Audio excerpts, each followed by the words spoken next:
رمضان المبارک کا بھی آخری عشرے میں لوگ اعتکاف وغیرہ کی طرف ان کا رجحان ہوتا ہے، تو ایک ایز اے معتکف اس کو کیا کیا احتیاطیں کرنی چاہیے، کیا کیا ایسی عبادتیں کریں جس کے اوپر اس کو زیادہ ثواب ملے؟ مسجد کے اندر جب ہم آئے ہیں تو مقصد یہ ہے کہ عبادت زیادہ سے زیادہ کریں. فقط 10 دن کے لیے اپنے آپ کو بند کر لینے کا نام اعتکاف نہیں ہے، بلکہ در حقیقت رب تعالیٰ کی بارگاہ میں حاضر ہو کر انسان زیادہ سے زیادہ عبادت کرے، مناجات کرے، استغفار کرے، رب کی بارگاہ میں گڑ گڑا کر جو ہے وہ مغفرت مانگے، جہنم سے آزادی کا پروانہ جو ہے وہ طلب کرے.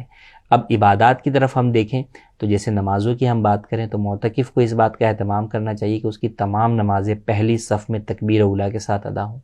ورنہ ایسا ہوتا ہے کہ مسجد کے اندر آنے کے باوجود بھی کئی لوگ جو ہے وہ وضو کے اندر اس قدر تاخیر کر دیتے ہیں کہ جو گھروں سے آنے والے نمازی ہیں وہ تو پہلی صف کے اندر کھڑے ہیں، معتکف صاحب آخری صف کے اندر جو ہے وہ کھڑے ہیں. تو جب آپ آئے ہی ہیں تو عام عادت بھی ایسی ہونی چاہیے، لیکن چلیں اعتکاف کے دنوں سے اپنی اس عادت کو پختہ کریں کہ آپ مسجد کی پہلی صف میں اور تکبیر اولیٰ کے ساتھ نماز ادا کریں. سنت قبلیہ نماز سے پہلے جو ہے وہ پڑھ لیجئے، سنت بعدیہ بھی جو ہے وہ ساری کی ساری پڑھیں. پھر جن افراد کے اوپر قضا نمازیں ہیں تو وہ سنن غیر موقدہ اور نوافل کی جگہ پر، اور اس کے علاوہ بھی رات میں جو بھی عبادات ہیں ان تمام کی جگہ پر اپنی قضاء عمری جو ہے وہ ادا کریں. 3 مکروہ اوقات ہیں: طلوع آفتاب سے لے کے 20 منٹ بعد تک، ضحوہ کبریٰ جسے عوام زوال کا وقت کہتے ہیں، اور غروب آفتاب سے 20 منٹ پہلے سے لے کے غروب آفتاب تک. ان 3 اوقات کے علاوہ آپ کسی بھی وقت قضاء عمری ادا کر سکتے ہیں. تو لہٰذا جس پر بھی قضاء عمری ہے اس کی ساری مصروفیات صرف قضاء عمری ہی ہونی چاہیے کہ وہ ہر وقت اپنی قضاء عمری ہی جو ہے وہ ادا کرے، کیونکہ اب اس کے پاس اور کوئی یہاں پر کام ہی نہیں ہے. پھر اس کے ساتھ جس کے ذمہ قضاء عمری نہیں ہے تو وہ تلاوت قرآن کریم کا اہتمام کریں. اگر اب تک آپ کا قرآن نہیں ختم ہوا تو آپ کوشش کریں کہ اگر آپ کو تجوید کے مطابق قرآن پڑھنا آتا ہے تو آپ اعتکاف کے 10 دنوں کے اندر ایک قرآن کریم جو ہے وہ مکمل ختم کر لیجئے.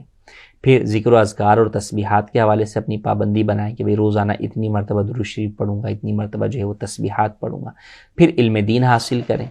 کہ وہ چیزیں جو آپ کا سیکھنا فرض ہیں دین کے اعتبار سے ان کا علم جو ہے وہ حاصل کریں. اس کے لیے مطالعے کے لیے جو کتب ہیں وہ مکتبۃ المدینہ کی وہ کتابیں جو ہے وہ حاصل کریں. اپنے آپ کو دنیاوی امور سے حتی الامکان جو ہے وہ بچائے رکھیں. اس کے لیے میرا مشورہ سب سے پہلے یہ کہ اپنے آپ سے آپ موبائل کو جو ہے وہ ٹوٹل دور کر دیں.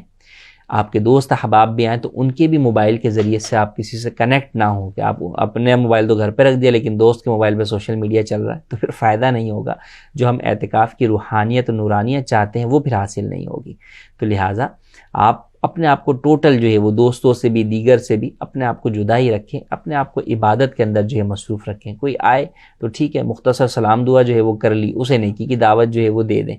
مگر جب اس کو دیکھے گا کہ بھئی آپ مصروف ہیں تلاوت قرآن کریم کر رہے ہیں تو وہ آپ کے ساتھ جو ہے وہ نہیں بیٹھے گا. لیکن عموماً یہ دیکھا جاتا ہے کہ خاص طور پہ جو نوجوان بچے جو ہے وہ بیٹھتے ہیں تو ان کی باقاعدہ گیدرنگ جو ہے وہ لگی ہوئی ہوتی ہیں افطاری کے بعد یا سحری میں یا دن میں ان کے دوست آگے کوئی بیٹھے ہوئے ہوتے ہیں. تو اس سے اجتناب کرنا چاہیے تاکہ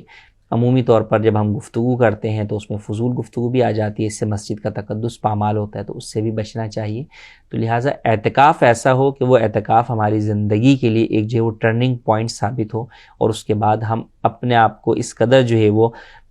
سیدھے راہ پر لانے کی کوشش کر لیں کہ اب اس کے بعد اگلی زندگی ہماری جو ہے وہ نیکیوں والی گزرے اور گناہوں سے اپنے آپ کو بچا لیں.